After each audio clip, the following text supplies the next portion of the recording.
my chin. Welcome to Bubba Shot the Podcast, the limited series presented by wellRED Comedy. I am Drew Morgan of wellRED Comedy. I'm joined by Trey Crowder and Corey Ryan Forster. What's up, boys? Hey, what you say, booger boy? Booger boy. Is this one I like it? All right? Is that my character for this side series? Yep. I thought you was corn dog for sure. Corn dog died. Booger boy and the corn dog 3. Here we go. Yep. Corn dog died when Joe Diffie did. Rest in peace. That's true. That's right. He killed himself in a fit of sadness.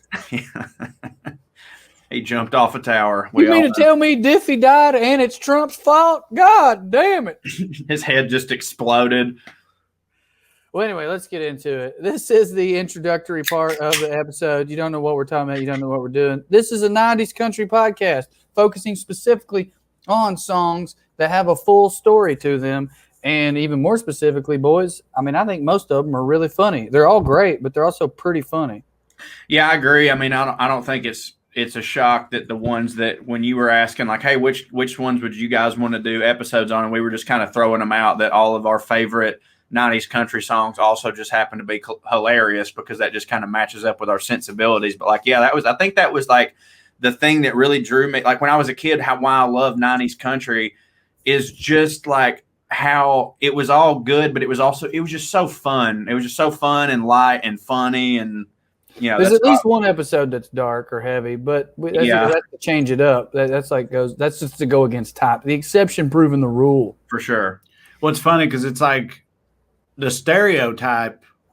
I mean, I guess that's your woman leaves you, your dog died. Right, yeah. Tearing my bear shit is the stereotype for country music, but that it also has a 90s. long, rich tradition of, cracking jokes, being goofy. Yeah, truck driving shit. Truck drivers. And self-awareness related to that humor. There's definitely some country songs where it's like you're laughing at them, but like they know that these writers make millions of dollars a year.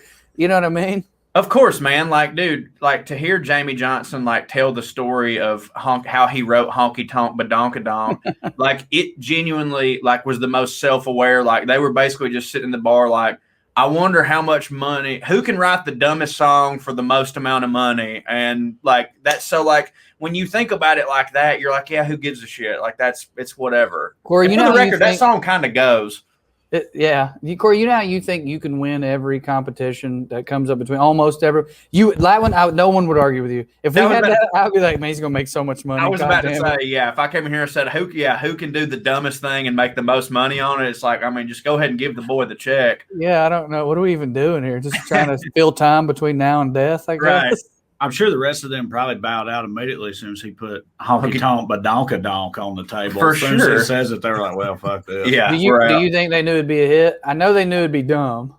I think that Honky Tonk Badonkadonk is one of those that, I have to imagine that like in the studio, there's definitely sometimes where like that was good, but we'll see. But I have to imagine that one was just like, man, this is just going to go through. First of all, that's not 90s, and I'm aware of that. No, it's not. But who? Trace Atkins. That's what I thought. He is, boy.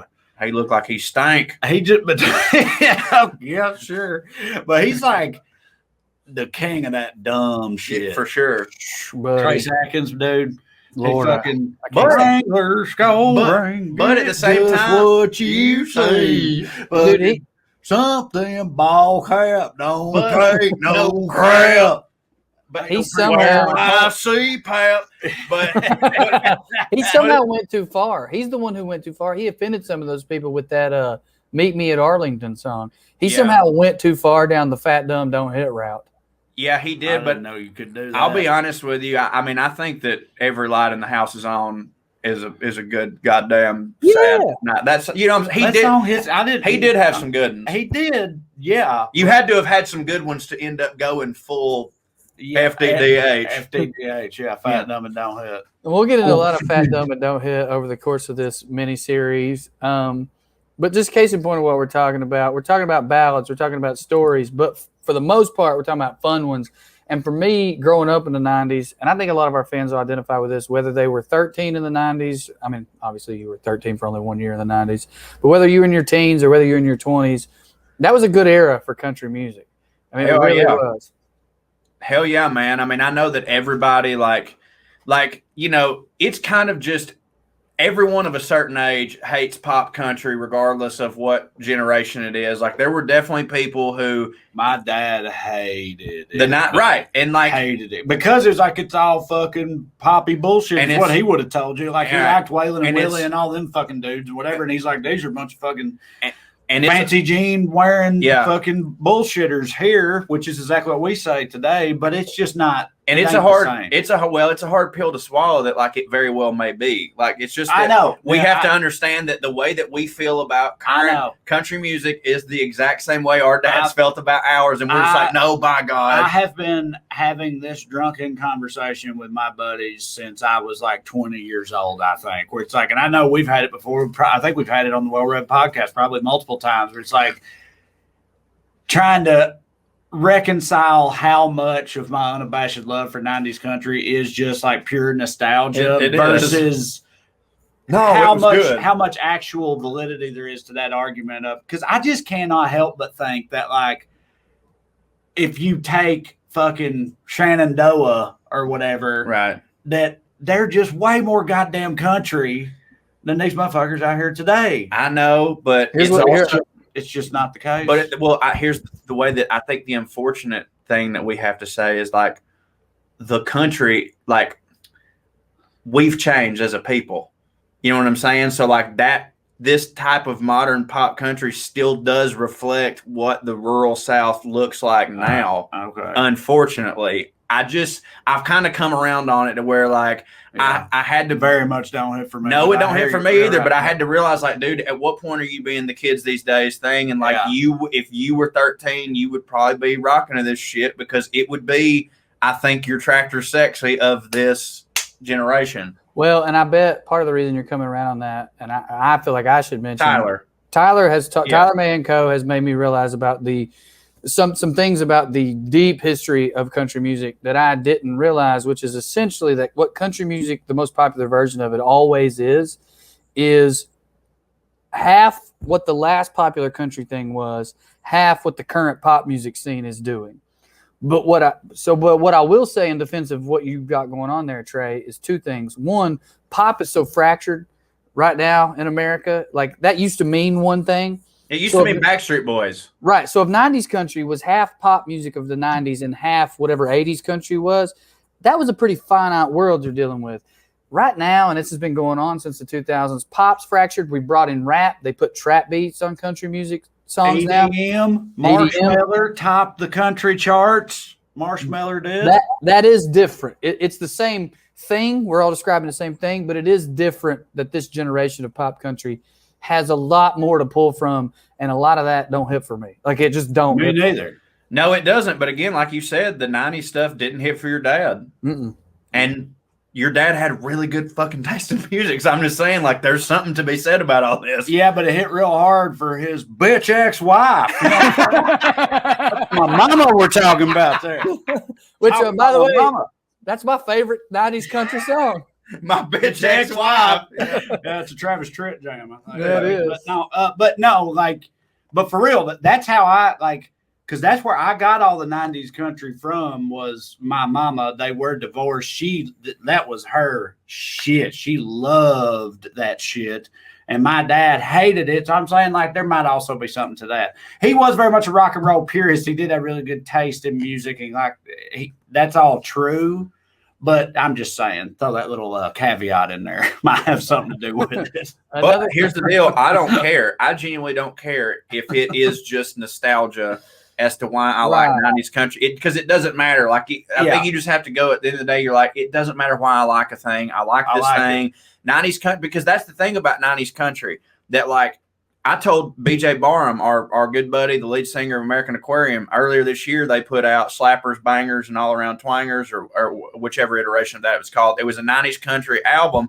And I told him I had been like 4 months sober. 4 months sober up until the day they put that album out. I listened to the first track. I sat in my car in my driveway and drank 24 beers and just listened to it over and over and over. That's a trigger for me because it brings back just so many good memories. And I realized that that's so much of it is that I don't know whether it's the actual song that I think is good or the place and time that it takes me, which I think is like literally almost a direct quote from a Kenny Chesney song. But like, that's just what it is. Like, it's the feeling I have. It's the memory of me and my buddies listening to that same song the first time we drank that beer. You know what I'm saying? It's like remembering your first. You go back to a bar and a whore and some pigs. Yeah.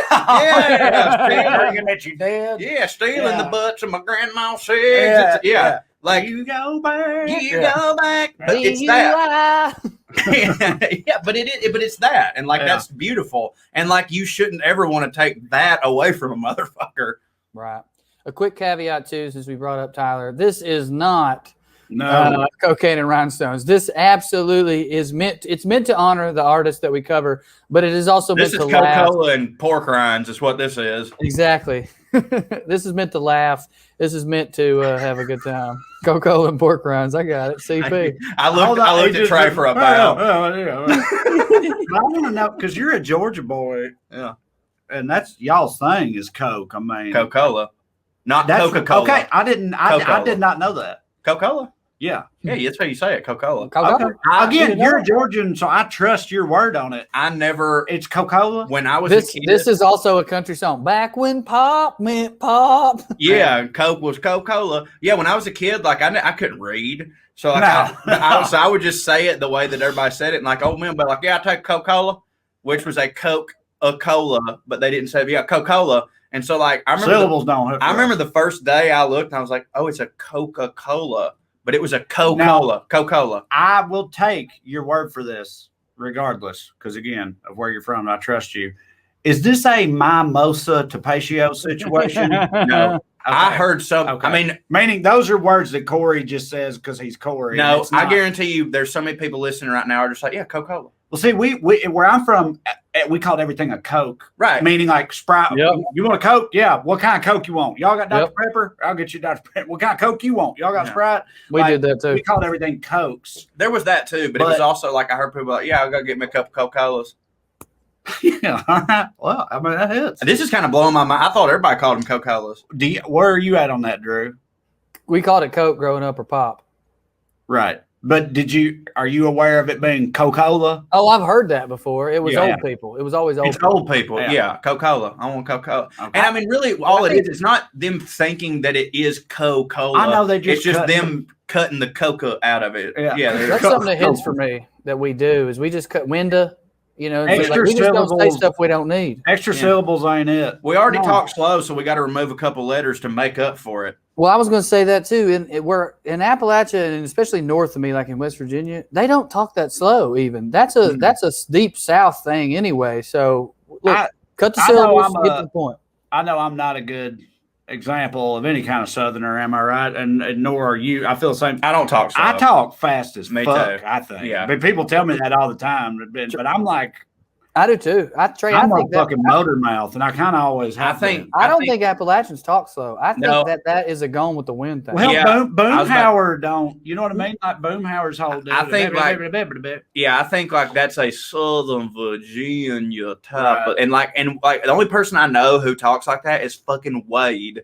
Like Wade actually does talk slow, but that's because he's such a goddamn dumbass. That's when the words get to his head. You know what I'm saying? Oh man. Well, we're gonna have BJ Barham, who you brought up a minute ago. We're gonna have him on as a guest. He's agreed to do it if we can work that out. It's gonna be great. I don't think we're gonna have Wade on here. No. But it is time to bring in our guest, as we will do every episode. Welcome to the show, everybody. Adding him to the stream. Hey, Tushar, what's up? The Indian Outlaw. Indian Outlaw here, y'all. The Indian Outlaw himself. Well, Tushar, I wanted to get your perspective in terms of when we asked you to do this. You know, what did you think? Did you understand the project at all, or were you just saying yes? And what do you think about it? I love the project itself. I love you guys, and I'll do anything for y'all. But like the show itself, Tushar, we're gonna watch snuff films and then talk about it. Okay. Let's do it. Indian outlaw. I knew that was a white people thing. I knew y'all were doing that. You guys are my masters. Whatever you say goes. Jesus. God damn it. You can't outdo Too Short. You can't make him uncomfortable enough for him to do that. Y'all bought me. I'm yours. It is what it is. Oh. I like the idea of like I've never analyzed music, like and especially music that I'm not familiar with. So if you throw Tupac lyrics at me, I'll connect with it because I listened to Tupac growing up. Country music is something that I've been adjacent to. I grew up in Alabama, so like I've always heard people who are listening, but I've never quite got into that world. And I've also, until my adulthood, always looked at country music as like, man, I like everything but country. Like I don't say it like that, but like throw anything at me but country. And country has this weird stigma for people who don't love it to be like this kind of this hillbilly backwood, like this redneck thing. It's how racists feel about rap. Yeah, exactly. Same exact thing, but it goes the other way. But going through some of these with y'all and just having been exposed, like it is fundamentally the same. What country does for its people is the same thing that any music does for its people, which is tell stories of the plight, tell good times and bad times. And it really has made me like country music a lot more, which is kind of cool. That's awesome. Yeah. I mean, I'm kind of, I don't know how country music exactly started. Is it something like in the 1820s that started coming Irish around? guy couldn't get a potato and he was hammered, so he sang about it. And then they moved to America and started doing that in the mountains. And then George Jones was born. And also along the way, they heard some slaves hitting harder and stole their shit and made that's where they discovered the bass guitar for the first time. And in all seriousness related to that, I only did a little bit of research for the Liberal Redneck Manifesto book, and this is the only place I did, and it's because I wanted to get it at least close to right.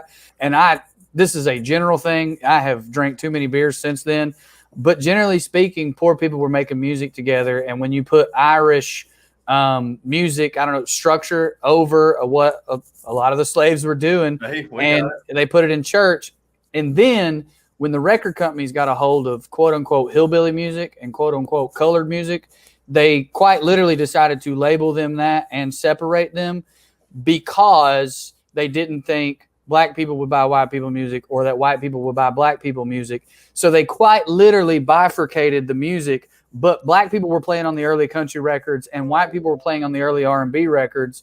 But the segregation and the idea that it wouldn't work in the market is what split those off. Yeah, and then Elvis did both, and then we got Elvis. Yes. And then Elvis was like, you guys are idiots. Bring them back. Yeah. Elvis was in the 50s, right? This started in the 20s. Yeah, for sure. Can't believe they were labeling things and keeping them separated back then. Yeah, it's weird. Yeah. What is that? I can't believe it. Well, never mind. That's no more of that, actually. It really is just so insane, though, like thinking back on that there were like some of the smartest people in the record industry were like, there's no way that what black people are doing will hit for everyone. And just like what we know now is like just such goddamn the opposite of that. I think, and I mean, I don't know what I'm talking about now, but I think that their whole deal, they were real smart about it. And to the smart racist minds of the time, it was more like what they are doing will smash for everybody. But it can't be them doing it. We got to have Jerry Lee do it. Exactly. Yeah. And that was their whole thing. Yeah, right. So, Well, speaking of racist white men, let's look at some country music singers. No, Tusha, I want to play a game. I want to see if you can name any 90s country stars that my buddies here should be able to recognize immediately. I'm curious if you can. We just need to put ourselves on mute, huh? Because you'll be screaming it out loud? Yeah, like I have a bad feeling that I'm just going to forget that this isn't Double Jeopardy or something. Nah, I think you'll get into a good rhythm, baby. How many beers you had? A lot. Fair. Blood. One word just fall out your mouth. I'm going to be, before we start this, I'm going to be very bad at this. That's Yeah. fine. That's fine. What I recommend you do is if you don't know their name, just make one up. Yeah, make one up. And also I want you to know when I show this first one, this is a picture of a country music star from the 90s, but it's also a meme Corey and I made. Yeah. So I don't want you to be completely caught off guard by that. You're showing him pictures. Yeah, and I'm about to screen share the name. Okay. Yeah.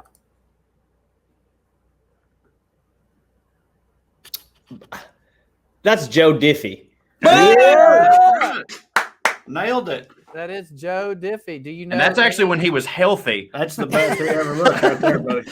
That's a healthy Joe Diffie peaking. hit prime. Do you know any of his Prime songs? Any of his hits? Can you name one or two or make some up? I beat my wife with my guitar. After every episode, I don't know. Yeah, well, I mean, my favorite is Third Rock from the Sun. His most famous is either John Deere Green or Pickup Man. The one that makes me cry the most is Ships That Don't Come In. Brought me up by the jukebox when I die also hits. Especially now. Yeah. I mean, dude, he's a killer. I just want to show. I was gonna say I just want to show two more memes, but I'll do that later. All right, here we go. That's Shania Twain. Boom! 2-star! You fucking two-star. USA! USA! And dude, listen, let me tell you something right now. Let me preface this by saying also one of the greatest and most talented artists of all time. She's the #1 selling female country artist ever. I don't want to reduce her just to her looks. However, son, it's probably my sexual awakening with Shania Twain, and that shit right there, oh my God, look at her. All right, She name was a like, hit. And from Canada, by the way. That should be pointed out. yeah. Taking our jobs. How is It's a your shame. country music Canada, but that's musician fine. from Well, Canada? Well, you know, they got fucking country. Alberta's whole deal has been like the Texas of Canada, I reckon. They got some fucking red ass motherfuckers up there too. But I was gonna say she was like a crossover phenomenon immediately and at the time. I mean, it was her and Garth Brooks in the 90s. They were putting Yeah. her shit on VH1 and stuff. Like she was I 100% was massive in country. I'm saying she was massive just Overall, in general at the Her time. face transcended everything. She's Yeah. just, dude, I would just. Can you name a song? Ooh, Can you name a song of Shania's? I can. Fuck. It actually kind of looks like I'm jerking off. And I Yeah. I think that's the name of the song. I'm jerking off. I'm just I bounced my knees. I just do that. My arm was on my knee, but It looked more like you were jacking me off, just the way you're leaning. anyway.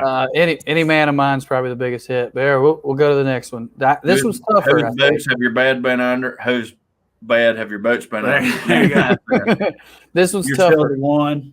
Oh, I would dance with you. Man, I feel like a woman. Oh, that's a good one. Come on, Tushar. Look at them eyes. Remember, if you can't think of his name, give him a name. CMT's Sexiest Man of the Year, circa 99, probably. I'm gonna go with Johnny Cornbed Face. Am I right? No, You got that it. is You got that it. is one of Johnny the greatest. Cornbed. I would say of '90s country music. It's if there's a Mount Rushmore of '90s country music, this son of a bitch is definitely on it, and I don't give a damn. I'll go to my grave saying that. That is Alan Jackson, who was my granny's favorite. My granny, when I was a kid, we got her first CD player. And she, she had a record player and a tape player. And then my dad, in 94 or something, got her a CD player that she had up until the day she died. And he got her a starter CD. This is how this shit works. And it was Alan Jackson's Precious Memories, which is him doing gospel music. And that CD was in that CD player for 20 straight years. She never listened to one other thing. He's the gold standard. Let me run this by you too, Char, since you don't. We talked about this on the wellRED podcast before, but since you're not familiar with him, his work, he had this really big song called Chattahoochee, and it was all about teenagers getting drunk, get their deck sucked. Yeah. But he has a line in there in this massively popular 90s country song. It goes, way down yonder on the Chattahoochee, it gets hotter than a hoochie coochie. I know what it means. We laid rubber on a Georgia asphalt, got a little crazy, but we never got caught. Well, you hang on. You mean like that? Okay, so I said it gets hotter than a hoochie coochie. You're saying there's a valid reason for that? Yeah. I know I've asked you this question before. And I didn't know it then. If you got, you've since found out. Since found out. Tushar, what do you think about that? Like, what do I think hoochie coochie means? Yeah, are those words you've heard? Do you know what that, like, what's that? I mean, hoochie, coochie are separately. Hoochie is like a hoe, coochie is a vagina. Whore's vagina. Whore's vagina. It gets hotter than a whore's vagina is all I ever thought that could mean. Right. And it was like, but it was on the radio and everywhere.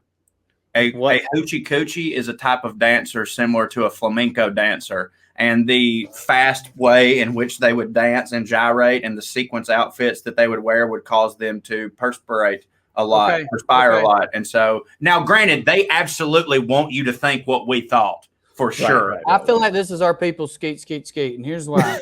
No, that's what I always thought. I know that they want us to think and backing Corey up though, skeet, I think came from like skeet shooting skeet. So it had, like skeet is a word that you shoot skeet. You shoot the skeet. Right. Skeet shooting. A black rapper got into guns, got sent out with some redneck, outside of Atlanta. Killer Mike started shooting skeets and was like, I love shooting skeet. That's what I think happened. I believe it, and I believe that's what's going on here. Hoochie coochie is a dancer, but it also means whore's vagina. I definitely think that there's no way that when they put that in the song that everyone didn't think what we thought. And then they were like, okay, but technically we can get away with it because I mean this. Like, they absolutely want us to believe it means whore's vagina. But a hoochie coochie is a type of dancer, and they dance real fast, and they sweat a lot. So they hot. Didn't he stop playing it because of his daughters at some point and because of that line? I don't know. Because they were dancing whores or something? Like what? Like, because it's just like, I don't want to put that built out in the world. All right, well, we already said the name of the song. We got a few more. We got a few more to get through. Right. 1 second. Oh, you're good. I mean, keep singing, baby. This is good content here.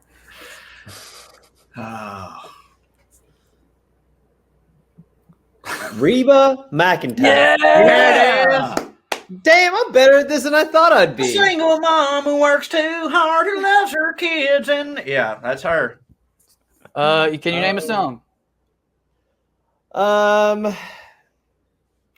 Divorced 13 times. Her one hit single. That also hit, but I thought you were saying Divorce 13, like it was, it came after that was Divorce 1 through 12. Yeah, Divorce 13. Now that's what I call breaking up with a bitch. Yeah. That's what I call divorce, volume 13. That'd be a great country. Now that's what I call setting his truck on fire. I wrote a sketch one time that was about Conway Twitty era country music, and it was called "Now That's What I Call Getting Your Grandma's Pussy Wet," Volume 5. Reba had her own TV show. My favorite song by Reba is "Fancy," which is a cover. Yes. I didn't find that out till way later in life. I don't give a fuck what the answer to this question is, but is "Fancy" like problematic now? No, I don't think so. Because it just tells the story of what happened. It's not like, you know what I'm saying? It's not like. I mean, it's hard because Tushar, do you know "Fancy"? Tushar? It's a story about a young girl born into poverty whose mama basically pimps her out. Her mama pimps her. Her mama tells her, you got to go find a rich man and get the fuck out of this life because this ain't it. And you've got a real shot at it because you special, Fancy. And she goes to these debutante balls and finds a man or whatever and ends up with I was going to sing the lyrics, but I can't remember them either. But she ends up with a bunch of fancy townhouse flat. Townhouse flat, yeah. And it bought for her by a diplomat, as I recall. It's so lived in utter desperation and everything. I fucking love that. Oh, that song's great. But it's a classic example of how like even people that are fans of the genre people often don't listen to lyrics. Right. Like, dude, I know it's wild how that's so true for so many people. I know so many people who like. and who love country music, love Reba, who Love Fancy. and love the song Fancy, but it's like a new revelation to them that she was a prostitute, because it's like they just fuck off during everything else but the chorus. You know what I'm saying? But like, it's like, dude, it's so obvious. Like she's a prostitute. Now in the song, I find that like maybe I guess it seems like a glorification of it, but to me, it's always just been like, hey, here's a song about how hard it is to be from around this area. Right. So I don't see how that could be problematic. Did what she had to do. I don't see how that could be problematic. Now, granted, like depending on the age of Fancy, her mama, like maybe I mean, she definitely. I think Fancy's mama was problematic then and now, but the song itself is just writing about that reality. Exactly. Like it's not saying it is bad or good. It's just saying that it is, because it is. Right. I mean, her mama engaged in sex trafficking, I'm pretty sure. Of course. Yeah, she did. Only kind of traffic hits. But there's lyrics in there about how I know every goddamn word to this song if we start playing right now, but I can't think of none of them when we're sitting here talking about it. There's definitely lyrics in there where it's basically to the effect of like, before you go judging my mama for this. Yeah. We will absolutely do that song. It's for me, basically. Felt it in my butt. Don't let me down. We will absolutely do that song as a whole episode, and you will have plenty of room to defend Fancy's mama, baby. Yeah, that's true. Yeah. All right, here we go. All right, I got just two more, I think. You ready? Yeah. I'm like, are you ready? Just so I can have time to find it. Yeah. Oh, man.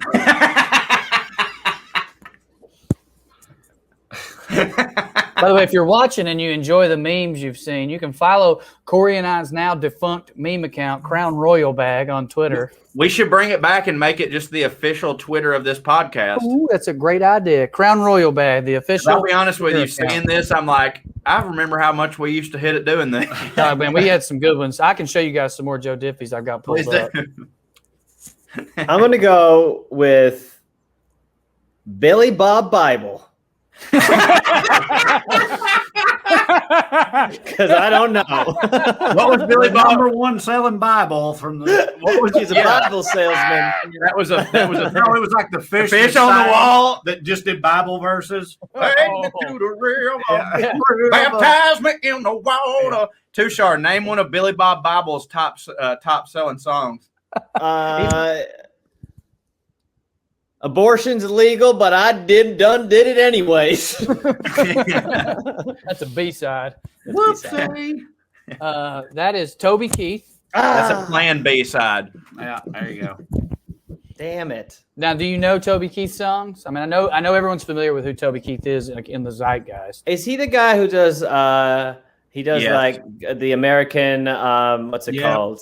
I'll put my boot in your cunt. You are a stupid terrorist lady. This is especially for the brown people out there. Yeah. And then on the B side of that, he literally has a song, I'm a regular man from Afghanistan, where he tries to identify with the regular Afghan person, but he literally places that person in a cave. The average Mo, if you will, the average Muhammad. Yeah. What is Courtesy of the Red, White, and Blue is the name of the song. Yeah. But he also did Should Have Been a Cowboy, which is one of my favorite country songs. One of the best 90s country songs. And also, Who's That Man? Like, dude, listen, not honest to God, pre that fucking song, Toby Keith had absolutely nothing but goddamn bangers. Like, How Do You Like Me Now? Yes, that's what I'm saying. Loved it. Dude, his 90s shit was fucking awesome. And then he came out with that song and realized, I don't necessarily think that he realized who he was. I think that he realized who he could be. Yeah. You know? Yep. Because, like, by all accounts, what, Toby Keith's a registered Democrat. That was all. Yeah. Well, fuck it. We can talk about Toby later. Go ahead, Tushar. Well, yeah, we'll have a whole episode on Toby, I'm sure. Oh my God, they look the girl looks very, very, very familiar, and I cannot. Because a lot of people have the same doctor. She's a queen. So I have to name. In theory, he should look more familiar to you. He has a small Hollywood career, and also is I mean, Yeah, he's kind of your thing. bard. I wasn't even thinking about that, but yeah, they're right, Tushar. He's your resident poet. He lives in that underground bunker you're in right now, which we covered on a different podcast, so no one knows what I'm talking about. This is your guy, man. Fuck. All right, we'll make up their names because that's part of why I wanted to do it. Tushar sounded in. He goes, fuck. Fuck. I'm gonna go Mr. and Mrs. Medium rare rusty face. I don't know. That is the poet laureate that gave us Indian Outlaw, Mr. Tim McGraw. And That's Tim McGraw. God damn it. And his queen of a wife, Faith Hill, who again I said that Shania Twain might have been my sexual awakening. Now I'm kind of questioning that because, like, son, Faith Hill, like, so many just teeny tiny 6th grade boners I got rubbing up against a woman listening to was it Breathe? Breathe. Yeah. Oh my God, dude. I can feel you breathe. I'm pretty hard right now. Hell yeah. More of a Trisha Yearwood, man. Oh, I love Trisha Yearwood. She was thick, boy. No on her ankles.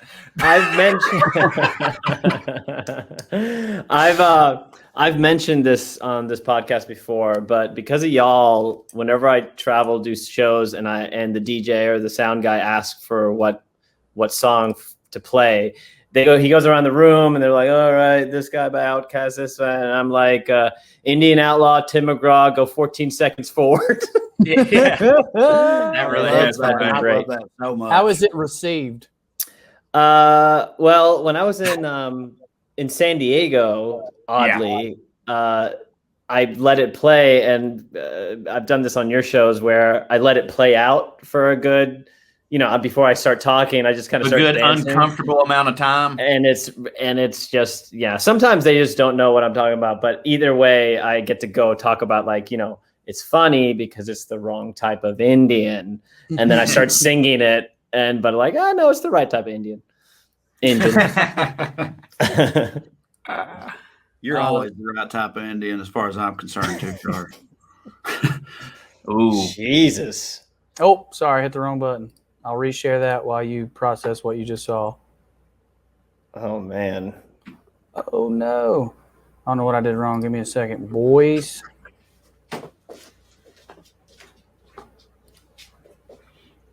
There we go. This man looks so.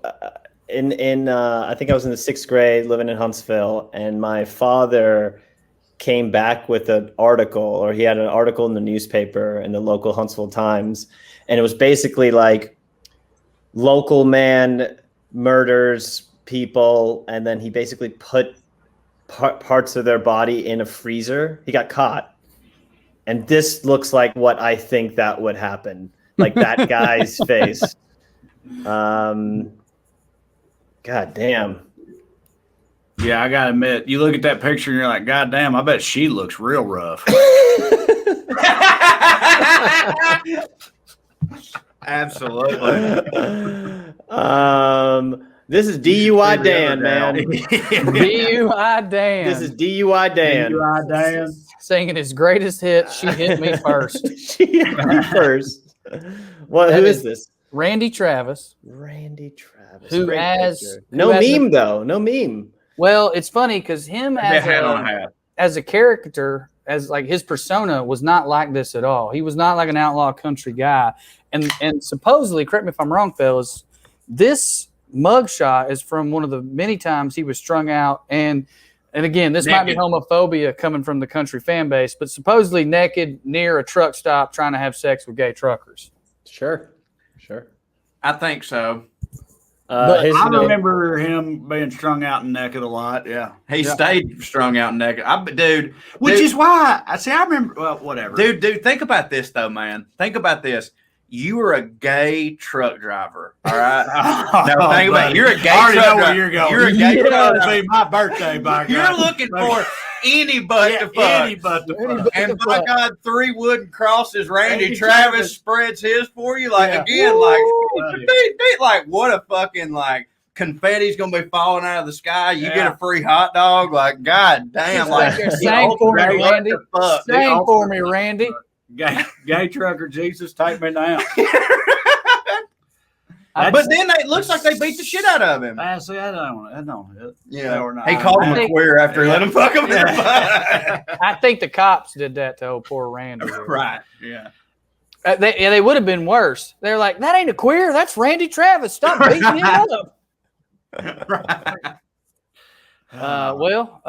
Tushar, you wanna come up with a song, and then we'll I'm gonna keep this one simple. Ain't Getting Me Alive. Yeah. By DUI Dan. DUI Dan. I want to hear all the songs Tushar has come up with today. Oh my God. Well, fellas, that's a great introduction. I think we're ready to go on with the show, as they say. This is Bubba Shot the Podcast, presented by wellRED. Thanks for playing along. A few quick production type notes. We started this on Zoom, and then StreamYard made everything much easier. So if you're watching on YouTube, you will see that sometimes we're on Zoom, sometimes we're on StreamYard. That's just how it is. I guess that's it for me. Appreciate y'all listening. Yeah. Skew. Bubba Shot the Podcast, and that's right. A show about country at its height. Don't expect no shit from 2005. Bubba Shot the Podcast, and that's right.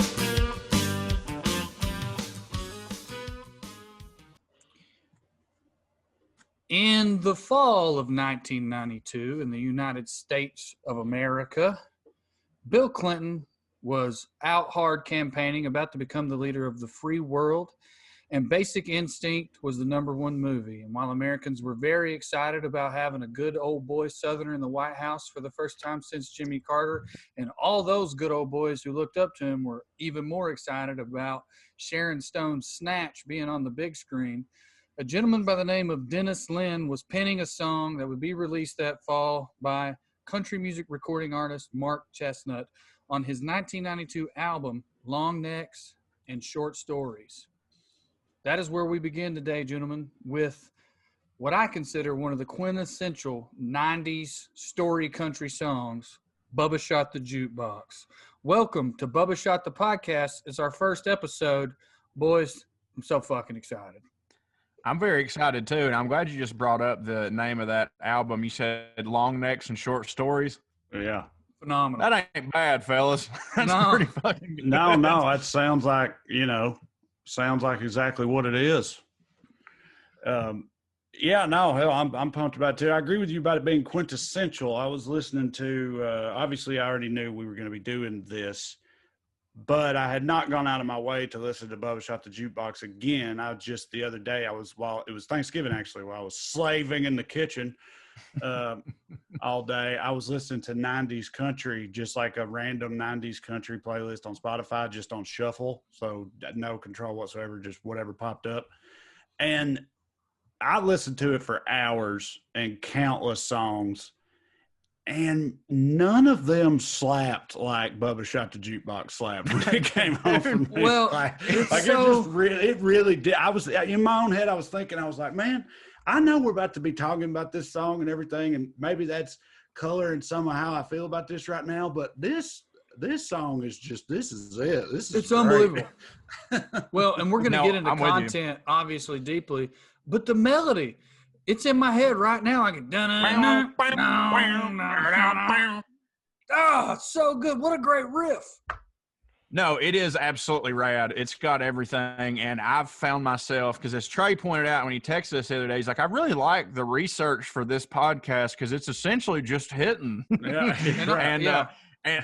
And I'm with you, because I found myself thinking, well, I mean, we have to start with Bubba Shot the Jukebox. It's Bubba Shot the Podcast, but are we busting our nut too soon? Because this is a goddamn top shelf banger.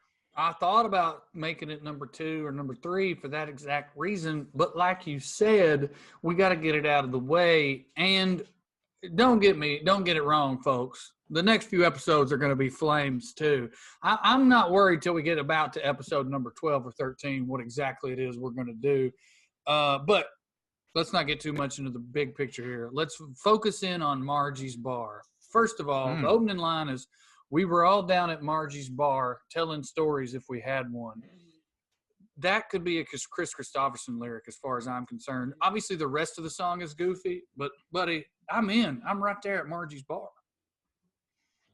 No, dude, it's obviously, look, the song is obviously goofy, but I think it's a very self-aware. I know I'm making a goofy song, but yeah, we were all down at Margie's bar telling stories if we had one is a pretty perfect opening line to what this is, because I mean, I'm sure that you guys, now granted, we're from the South, but the second that those words come out, he just painted, I mean, I know exactly where we're at. I can almost smell where we're at. I can smell the hint of the peanut shells on the ground and all these old men talking shit. Yeah, it's tremendous.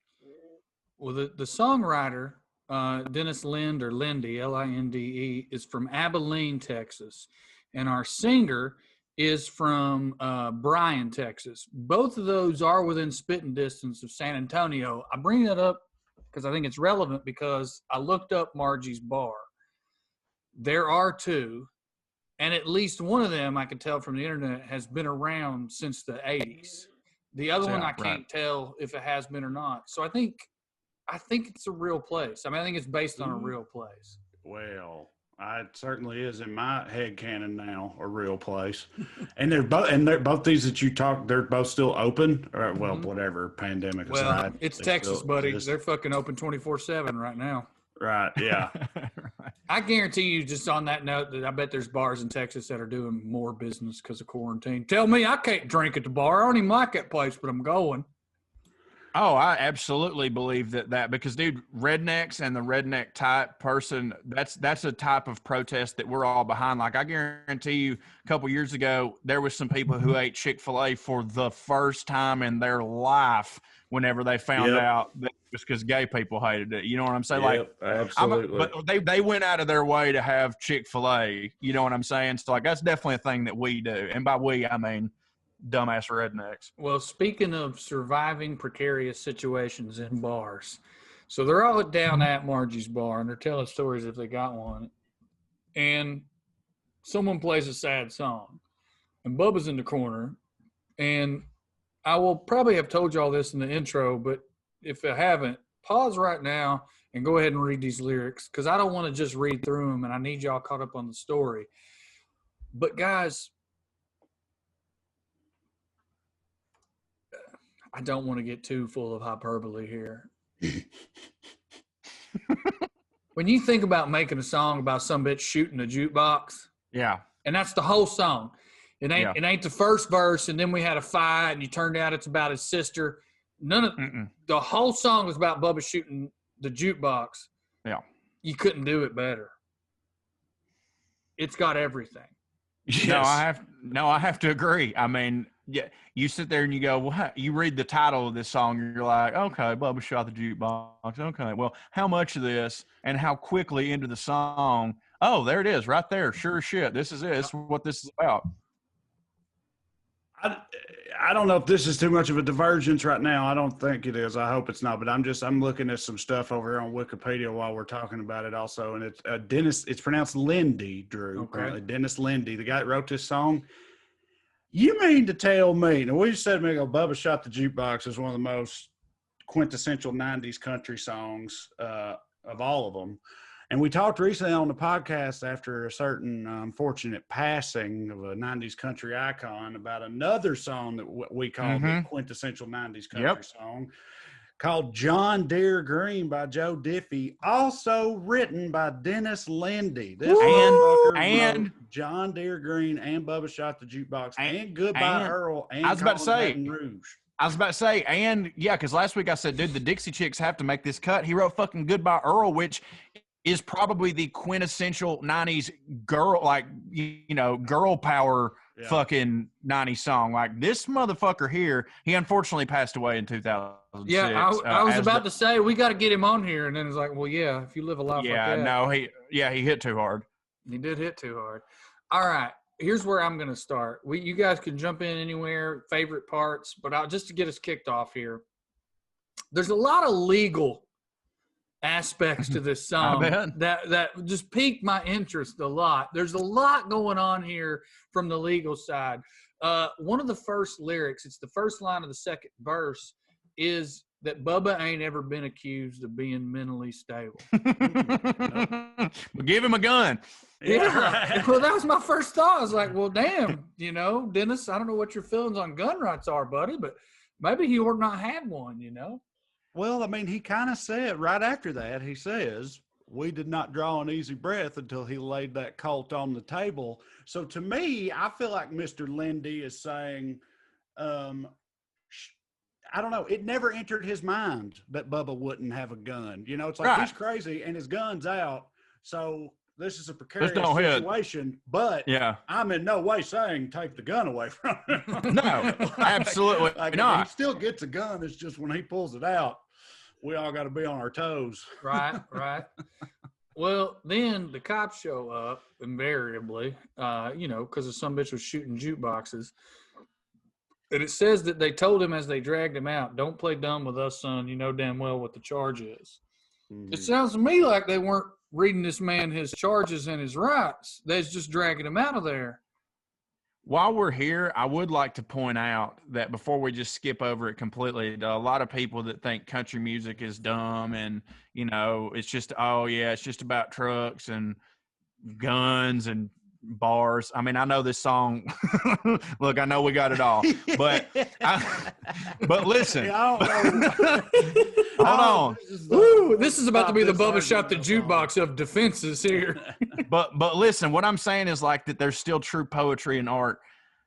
Bubba ain't ever been accused of being mentally stable is such a beautiful way of saying this crazy sumbitch here. Like in order to make it fit the meter, like that's that's a really good lyric, man. Like that's Bubba ain't ever been accused. That's great. And it's filled with really good lyrics because I was going to say it again. I don't want to step on Drew's toes, so I'm not even going to. I'm just saying he said it sounds to me like they're not reading his. You said it sounds to me like they're not reading his rights or telling him the charges. No, they tell him the charge because it's in my favorite line of the song. It's later. It's later. It's one of the best lines in any song ever. That's the sheriff. That's the sheriff. That's the boss. The deputies had done fucked up. I'm telling you what's happening here is the sheriff is trying to correct their constitutional missteps, and Mr. Lindy has captured all that, journalist of the soul that he is. Before we move to that part, the next line after Bubba ain't never been accused of being being mentally stable. Yeah, being mentally stable. My computer fucked up. Oh, okay, we're back. So we did not draw an easy breath. Now, I have used the word Shakespearean, only about one other 90s country song. Y'all know what it is. Joe Diffie, Third Rock from the Sun, for those of you that don't. I would not be surprised to learn this man had a hand in that one. So we did not draw an easy breath is fucking pure poetry. That sounds like something some bitch named Mercutio said to a maiden right before she sucked his dick, but they called it a sword. That is magic. And fellatio. And there it is. No, dude, again, man, this is just one of those things where, like, first off, the guitar and everything in this song, slide guitar and all that, it's to a lot of people cliche, classic country music. It's about Bubba shooting all that. So it gets lost in here that, like, I know, but fucking it's like earnest. Like, yes, I know that's goofy, but like watch him go though. Like look at it, like it's good shit. Like you said, yeah, because like listen to I'm on the Wikipedia page for Bubba Shot the Jukebox.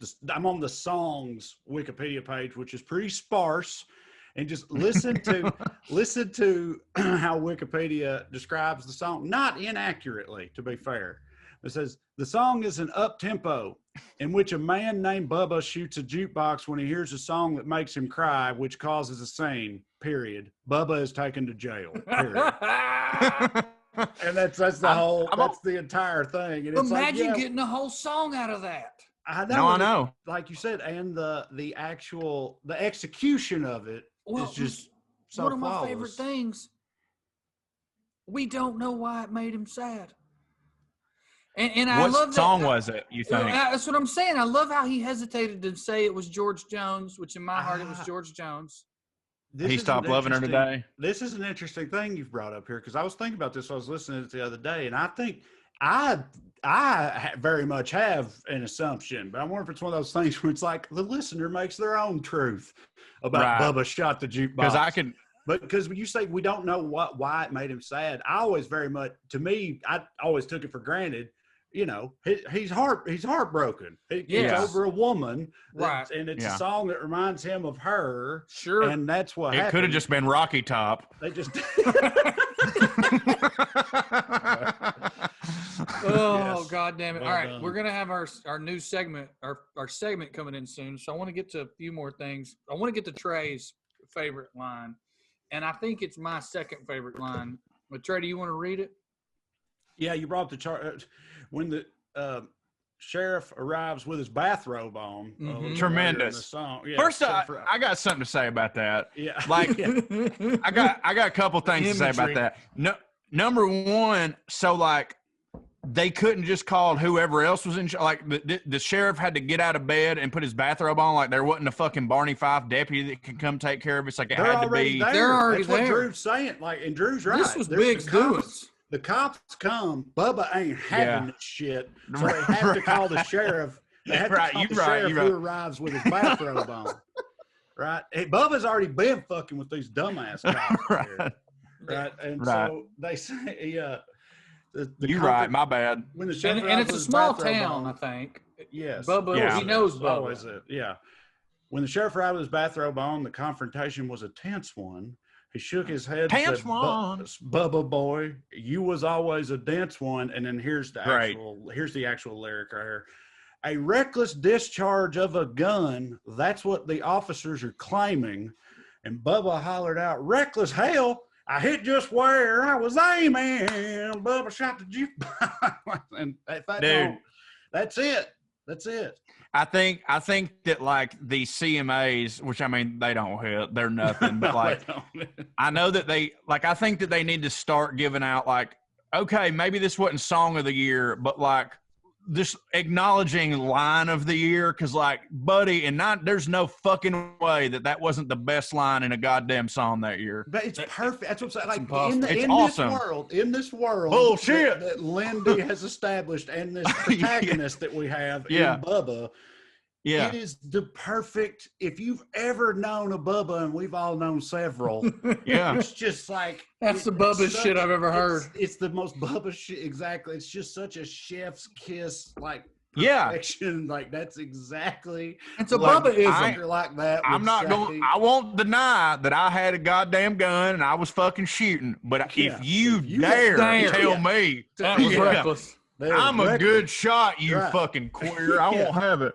Exactly. Well, it's also this is not as interesting as Bubba-isms, but again, I can't help but put on. I want to defend Bubba. I've never wanted a client to be my client so bad in my life. That is an admission of guilt. That is a confession. But I think they got it illegally. I think just because that sheriff knows him and came down there in that bathrobe, he feels like he ain't got to read this man his rights. And I think we're getting that one thrown out, boys.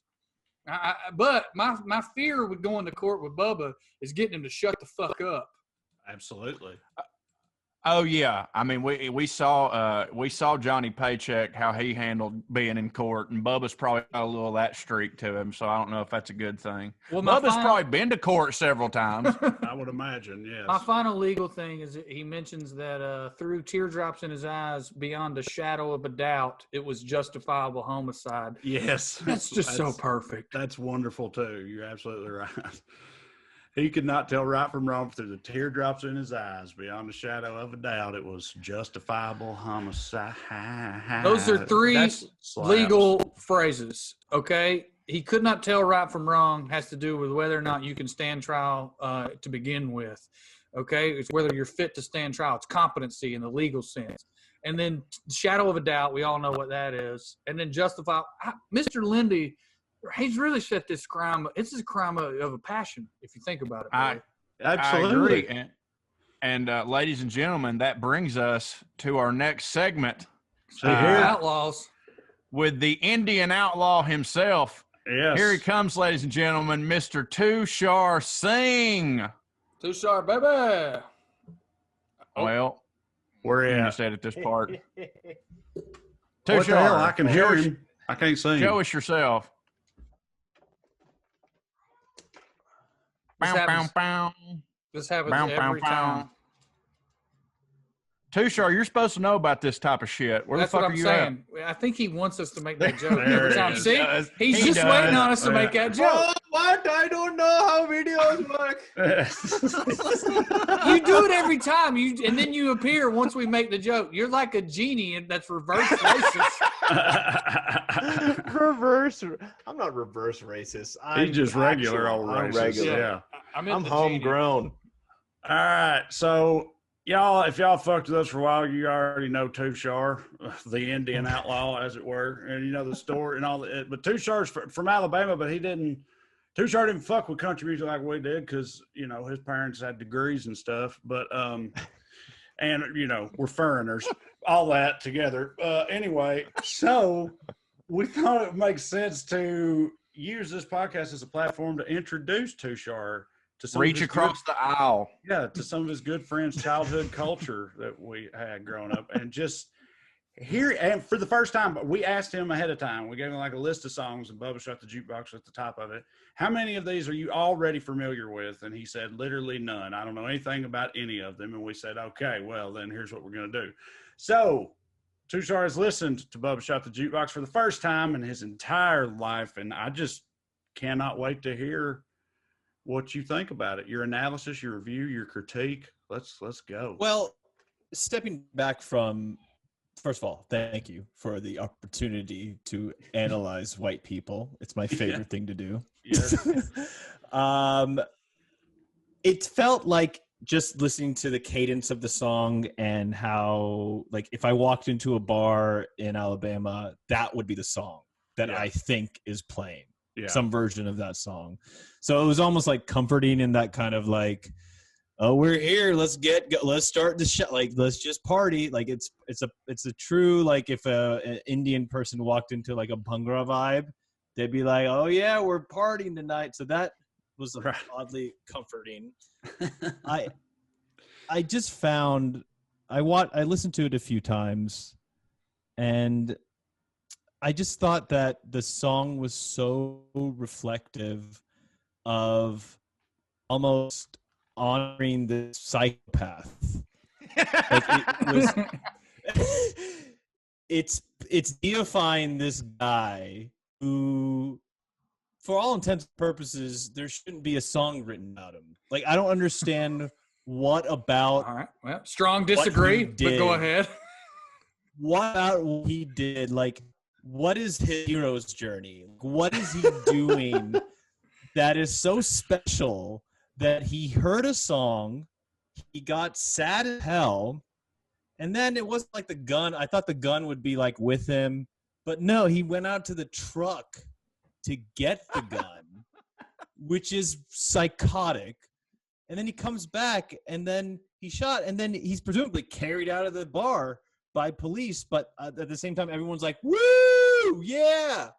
Like, it almost felt like he was, like, the jukebox was a metaphor for a woman. It was a black man.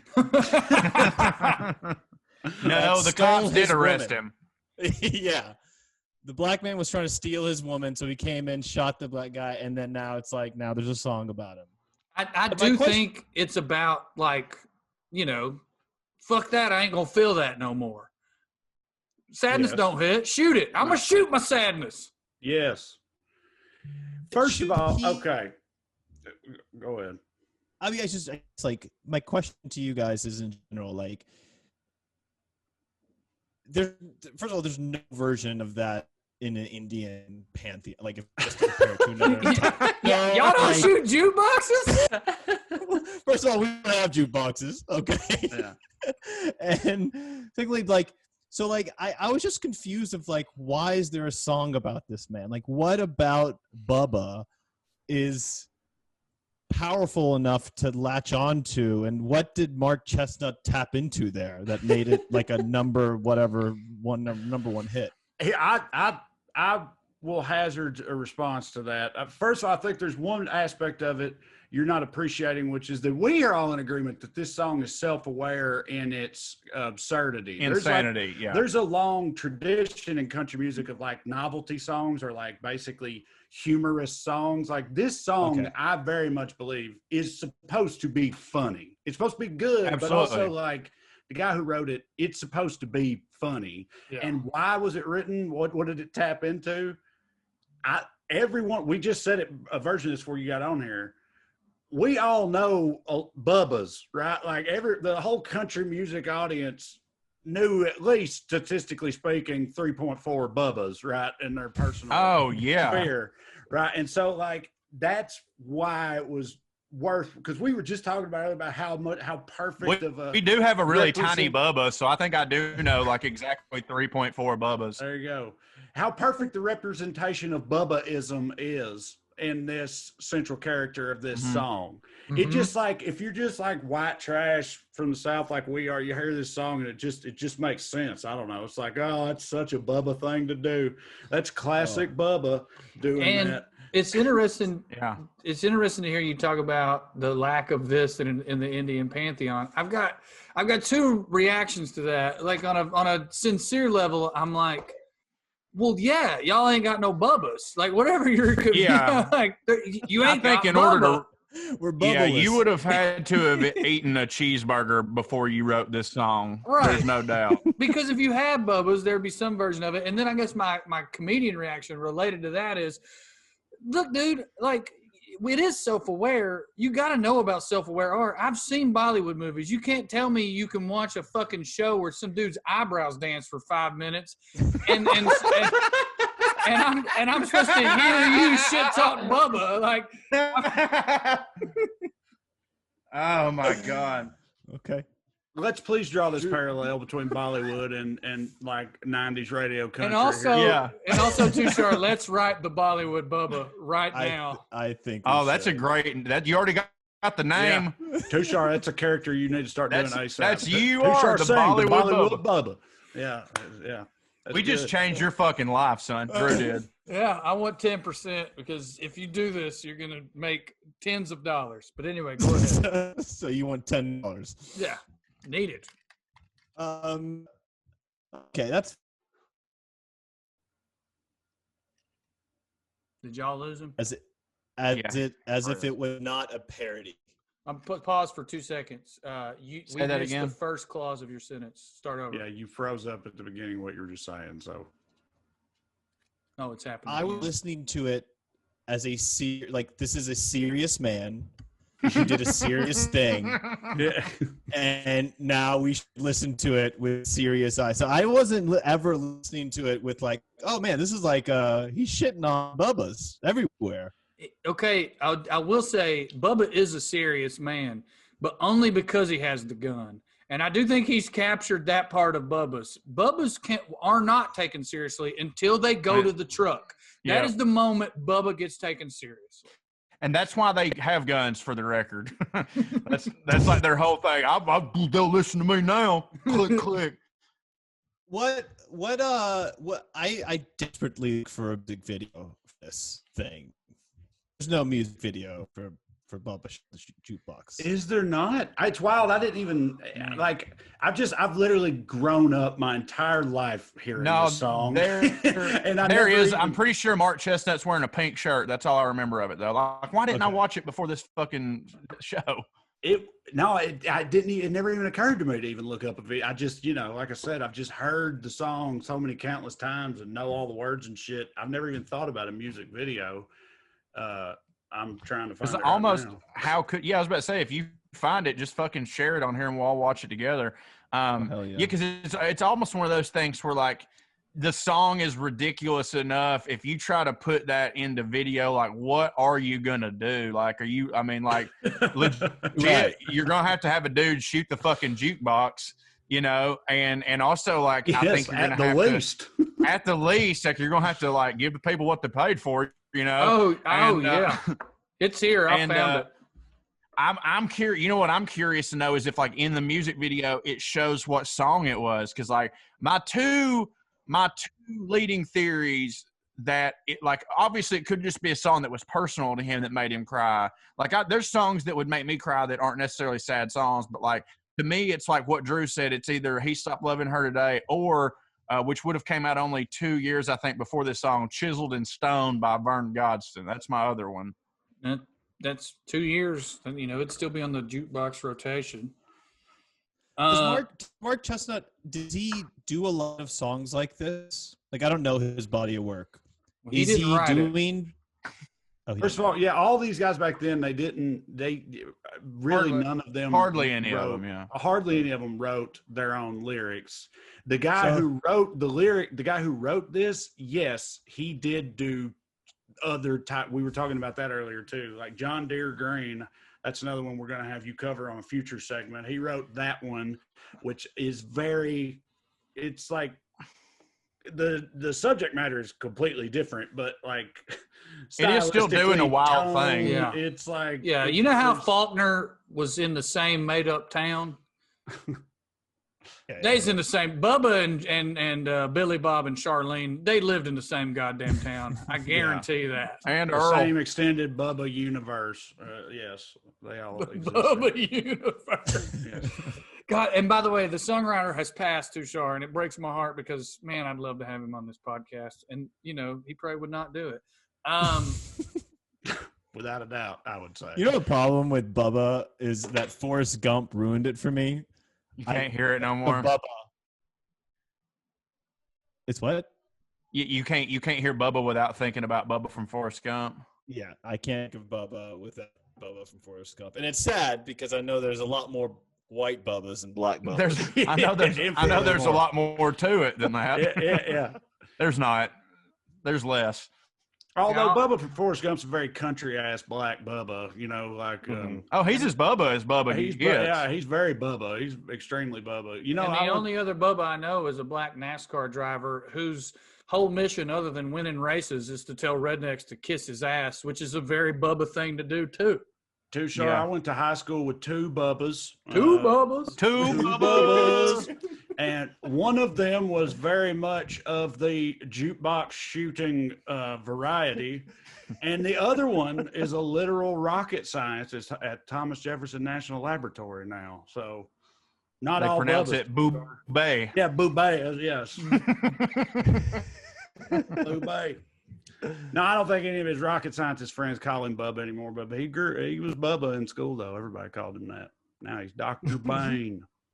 So, in your mind, Tushar, there's no justification for shooting that jukebox, in spite of the song claiming that it was justifiable homicide. I mean, just the language there, it's just so funny, and I would like to know what made him cry. I presume it's about a girl, right? That's what we all presume, too. Yeah. And none of his friends decided to stop him. I don't think they could have. He left. It could have been a guy. Yeah. He left crying. He left the place crying, and then just came back with his gun. And at that point, you know, they didn't draw an easy breath because they knew he was mentally unstable. Is it fair to say that this is about, like, peeling back a layer of what's happening, is that white men need therapy? Yes. Yeah. Oh, yeah. Absolutely. But aren't allowed to have it in those cultures. But we can have guns. Allowed to have it, and don't have guns. And I mean, I guess the fact that the whole thing ate him, like, the whole song starts with him crying. Mm-hmm. Yeah. And it's like, we don't know why, and he wants to. I mean, it's just like the fact that he turned into someone that should be celebrated or at least remembered for his heroic outburst that's the part that's funny to me. Well, how are you not going to remember that shit? Yeah, like what would happen in your life if, I don't know what goes on in India, but if somebody did somehow shoot a jukebox, would it not be memorable? It would, I guess so. I stand corrected. It would be memorable. Again, I don't, and this is just, you know, I don't know. It's just my feelings on the subject. I don't think it's so much a celebration of Bubba and his, actions as it is in terms of the song and the reason for it being, as it is a boy, ain't that just some Bubba shit, y'all? Like type of story, like that. And everybody listens to it, it's like, God, that sounds like Bubba, you know? Or a raven's tale, if you will. Yes, exactly. And I also that's how I see it. I agree. No, I hear you. I don't know if it's completely what I'm about to say. I mean, he does give you a little bit of Bubba's backstory. And so you could say, well, he's doing that in order to justify it. That's why he's the hero. But I think he's doing that in order to give some backdrop because he knows that the story he's about to tell is wild. In other words, he doesn't tell you that a teardrop rolled down Bubba's nose from the pain the song was inflicted, so you'd celebrate him, but so you might forgive him eventually in your heart, Tushar. And I think that's fair. I'm wondering if you're ready to do that. I mean, the other part of the lyrics that were hilarious to me were when the sheriff showed up in a bathrobe. Yes. It's like, was he in the back? Does he own the bar? Like, what is happening? He was in bed. He was in bed. Tushar, the image, the attention to detail within that line is just phenomenal. It's wild because Tushar took it too seriously and not seriously enough. I know. Yeah. I don't know what to do. I don't mean like you should feel bad about it. I mean like you read it as a hero's tale, but then you're just overlooking this imagery. I mean that's poetry, Tushar. Come on. Yeah, that's true. Justifiable homicide is just such a funny way to view something, shooting an inanimate object. Well, it's also interesting because as a legal phrase, self-defense is a version of justifiable homicide. But back in the day, not too long ago, especially in the South, you could argue justifiable homicide, and it wasn't self-defense. You just had to prove that it was okay to kill a dude, and you'd get way less time. Like you could just They still do that in Texas, don't they? Well, you get less time. It's like essentially the difference between premeditated and manslaughter. Right. But in Texas, you don't have to prove you didn't premeditate it. You can be like, I did premeditate it, but what y'all got to understand is this sumbitch needed killing, and they still have to put you in jail, but only for like 2 years. It's less. So, well, dude, go ahead. One of my favorite movies when I was a kid, and this is Raven, I know, but it's a good movie, and the book too, the book and the movie. A Time to Kill by John Grisham is, I think, essentially about that, and it's sort of the central premise of it. The whole thing is like, this is a thing that happens, the whole like needed killing defense. But the wrinkle in this story is it's a black man who killed somebody. Right. So can he possibly get away with it or whatever? Pretty big wrinkle. Huge wrinkle takes place in Mississippi. Ironic, since they rarely have wrinkles. If y'all don't remember, they don't make it that story, old. Spoilers for 20-some years ago now. The guy, Carly Haley, his young daughter was brutally raped and attempted murdered and left for dead by 2 drunk hillbillies, and he killed them motherfuckers. And I just think, so Drew, as a lawyer, like even now, like as far as I'm concerned, that should just be fine. Like if everybody knows, it's fine. If everybody knows that is what happened, that's what's up. He can just go. We don't even have to do a trial. For sure. And now again, I know it's a black man in the South was a big part of that particular story, but I'm saying with that, that's vigilante justice, and you still can't do that, right? So like that's not how that works. No matter what. Well, there's two things. One, I completely agree. Bubba was justified in shooting the jukebox straight. Yes. What you're talking about though in that movie, if I'm remembering it correctly, you can also just tell the jury, and this is true everywhere in America. You can just as a lawyer, it's risky. You can just tell the jury, fuck everything, just let him go. Right. And as far as I know, in every state, you're allowed to. It's called jury nullification. Right. And so it technically is allowed.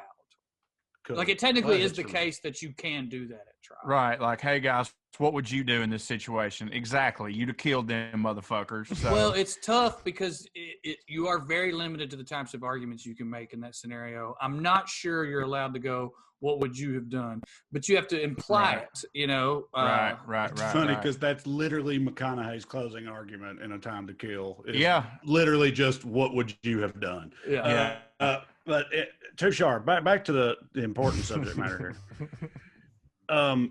I want to know. I really appreciate all this scholarly analysis that you've brought to the table from an outside perspective, an outlaw perspective. I'm not being ironical there. I mean that. I've enjoyed this, but I want to know, and I think I know the answer to this.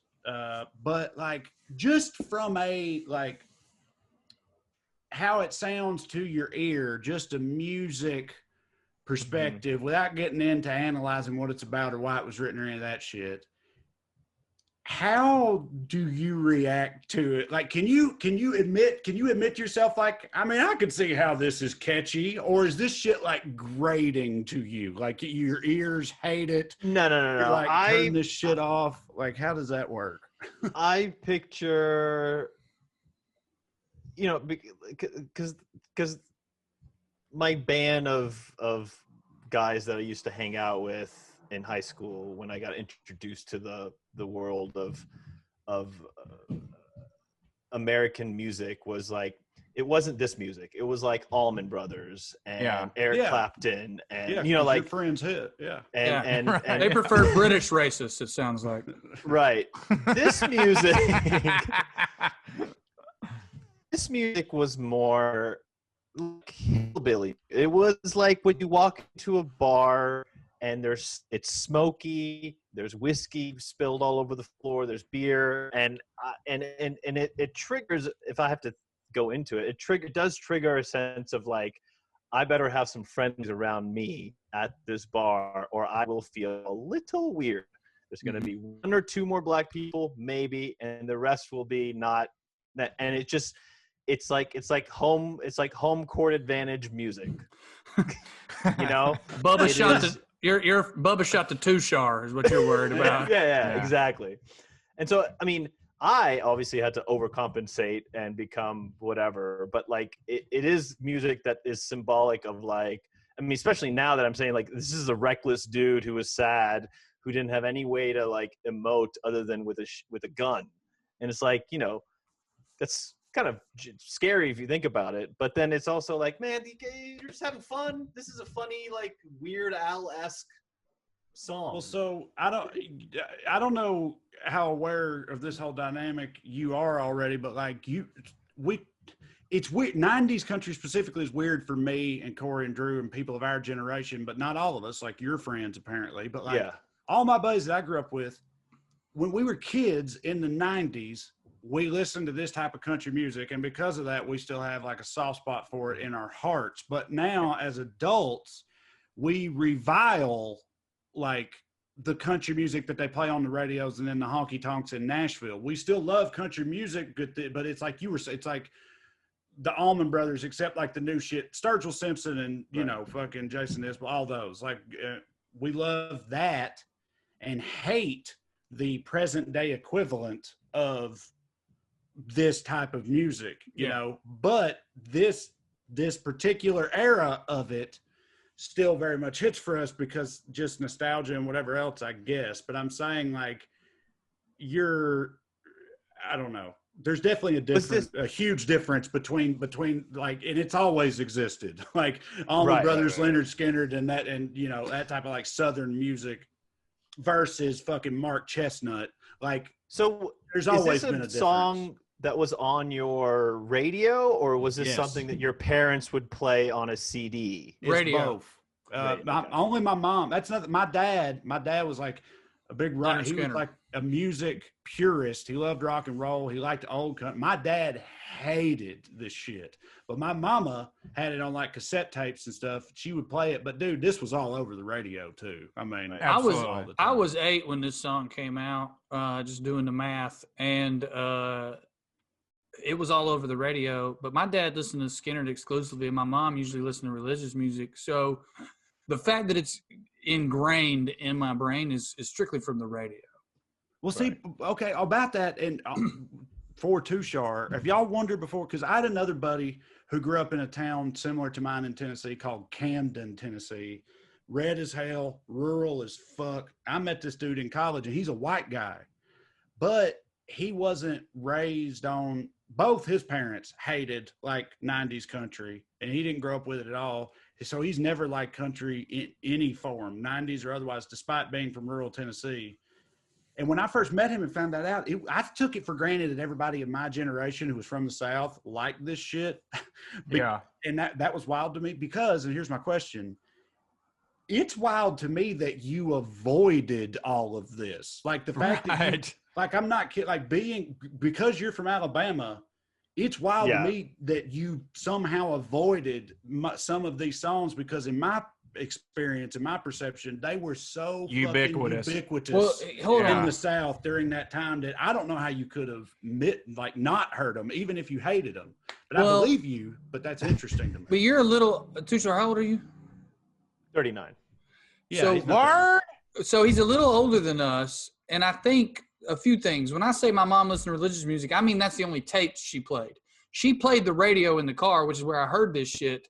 I guess we played the radio at school, but for the most part at school, people were playing whatever they wanted. Now, some of them, it may have been Mark Chestnut, but I guess I'm saying I could imagine Tushar not hearing a lot of country music anywhere but like a gas station, and maybe it's easy to block that out. Yeah. I mean, I think like big hits like Garth Brooks and the mainstream top 40 country that got to, I listened to that, and then just general top 40.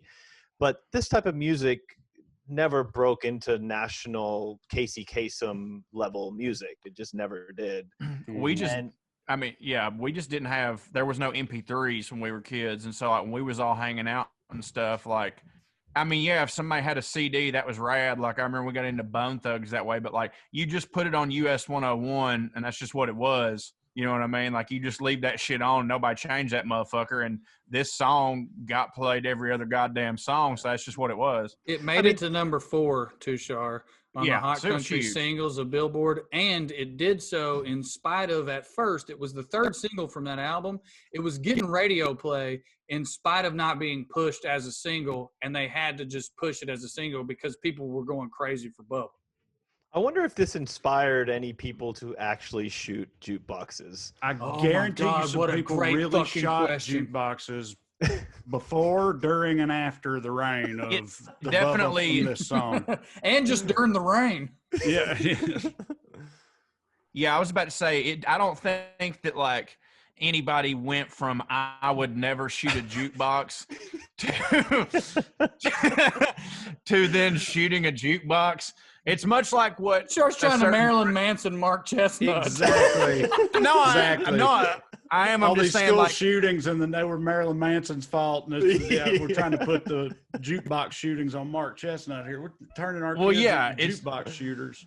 Well, I mean, dude, it's just like in the same way that, like, a certain presidency didn't like invent a bunch of racists. He just gave them that nudge, to fucking like say that shit loud. But yeah, I'm sure there was a motherfucker. And dude, honestly, because of how we drink and shit, like there was somebody that I guarantee you, just like as a goof, like we're just like, watch this. I bet I won't, pow. And like, then that song is on. Yeah, and the sheriff was not wearing a bathrobe when he got there, and that motherfucker got a knee to his back. Mm-hmm. I concur with that. I'm trying to find any. I mean, the problem is the 90s, obviously, a lot of it wouldn't be on the internet, but I'm trying to find any evidence of people shooting jukeboxes in or around 1992. Yes. What are the statistics surrounding jukebox shootings? Look at this before and after 1992. Let's go to the Jukebox Bureau of Investigation. Dude, on God, though, like there's no doubt in my fucking mind that's true. That there was at least a couple copycat killers right afterwards. Justified copycat killers. He got out of it. Shit. He said it was justifiable homicide. Yeah. Now, I didn't cry like he did now, okay? I ain't gay. I just shot. It is crazy. Like, even in the world back then, the question that you asked of, like, it's strange that I'm not exposed to this music. Like, you would think being there, I would be exposed, but I think back then, I mean, being Indian, like, there's a whole library of Indian songs that I remember in a fond, childhood, like this is my childhood, because they'd be playing in the background, they'd be playing in movies, and Tim the fact that McGraw, I don't take avoided the all cow. of it, yeah, the fact that I avoided just this whole genre, not actively, but just like it's just sad to say, like, we did have this basic understanding, then I think it would literally bring humans together to be like, oh, we all have the same music. But even within that, we don't. Like, now it's even more of a clusterfuck where you kind of pick your own world. But back then it was, I don't know, it's just. Do you think people turned it off when you came in the room? Oh shit, Too Sharp's here. Don't let him hear about Bubba. Or maybe it was even out of the goodness of their heart. It might scare him. Yeah. Yeah, it's true. I don't know. No, it's like I said. My daddy said you can't eat meat. You probably can't listen to Bubba country songs either. You're the second friend I've had who was from the South and grew up around the same time I did, who had no familiarity with 90s country music whatsoever. And the other guy is a white guy who, just from a fucking white trash ass family. To? He just said to his parents, and like when I think about it, like I said, my mom, who I don't know, it was my sister too, it was a lot of other. My dad hated it and never played it. Didn't allow it to be played in the house. Like literally, I could play rap music, and he didn't like rap, but that was fine. But if I was playing like this shit, he'd be like, "Turn that shit off," Probably because he would shoot the CD player. Probably because his bitch ex-wife, my mama, loved this shit or whatever. Well, he might have also been like, "Man, fuck songs like this," because people Tushar will hear it and go, "So you celebrate these psychopaths," right. Which is fair. That's probably it. Could have been part of it for him too, but either way, so if my buddy Jared, the white guy I'm talking about, he said both of his parents did not fuck with it at all. So he never heard, it was never in the house or whatever else. And I was like, okay, but at school, in high school and hanging out, or even before that, with your friends and their parents, you just never heard this shit. And it still don't make sense to me. But he was like, no, man, I don't know. I just never, or I'm sure it was on, but I didn't pay any attention to it because I didn't, I think I'd stopped listening to country by high school. I heard a lot of Shania because the girl I was dating was into her. And her dad was into the guy who sings real high, Rascal Flatts. Yeah. Yeah. But I don't remember any other. I don't think I listened to country in high school. I had started hating country by high school, but in my recollection, there was still justifiably so. There were still some that I would make excuses for, whatever, you know what I mean? Like I hated Rascal Flatts. I hated a lot of the shit that was on the radio then, but at that time I was still trying to say some of it's okay. Right. I can't even think of good, I don't even know. In high school, it was pure, for me, it was gangster rap and death metal. I listened to fucking, because I was on pills a lot. So I was listening to Lamb of God, Pantera. That was the weakest of the shit I listened to my sophomore year. I was listening to stuff, I don't even remember their goddamn names. Just anything that mentioned Satan, I was into that. And so there was no country being thrown into that. But again, when I was in high school was my first year of high school was 2002. So I feel like all this is very justifiable. It sucked. This is right when Rascal Flatts was fucking huge. It was before the Florida Georgia line stuff, but it was not good. It was the interim. It was the transition period between, fucking Clint Black and all them in the 90s. Yeah. To Florida Georgia line, and it was Rascal Flatts and all that shit, and I hated all that shit too. I couldn't stand fucking Rascal Flatts. Well, I think fuck Rascal Flatts is going to be a common theme on this podcast. I do looking back, there's a couple of their songs that I'm like, well, maybe if it wasn't them doing it, I'd be for it. Yeah, I think that rodeo clown one. That's the one. That's the one. I wake up. And tear, that one, is that the one? Yeah, I like that song. That's what I'm doing. Song. That's what I'm doing these days. These days, I think These Days is a good song. Well, it's just they did it. So, all right, Too Sharp, buddy, we appreciate you so much. Yes. Our resident Indian outlaw. I hope you'll be able to and willing to come back and do this with us. Let's do regularly. this again, especially next week. because if correct me if I'm wrong here, Drew, next up, I believe, is Sammy Damn Kershaw. Of my double wide trailer, and I cannot wait to talk to Too Sharp about that song. And I need to check next week. Do you know the year that was written off the top of your head, Corey? I don't. 1996. Okay. Because you said earlier that the best line of 1992 was in the song we just reviewed. There is a better line in Queen of My Double Wide, but I don't want to get into it. Let's see. I did love how. I will say one last thing about the song. It's written by Dennis Lindy. What? Word? That's what it says on Wikipedia. How is that not? And this that wasn't even on Wikipedia. 90s country, dog. My God. And dude, but that's wild to me that this song we're wasn't doing on a whole his, Dennis Lindy tribute podcast is what we're doing. We didn't even know it before we started. And we didn't even know he was dead. Yeah, God Too Sharp. What were you going to say? I was just going to say one last thing about Bubba Shut the Jukebox. It did feel like it did what I think country and music in general should do, which is tell a nice little story about a human being. Yeah.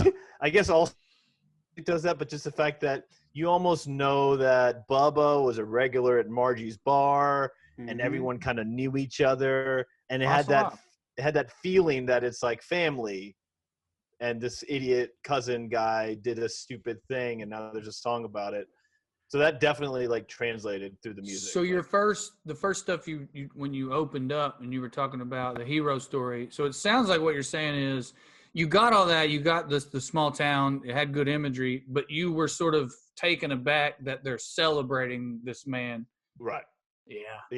I guess I could see that. But I guess I could see why, if it's kind of like a goof.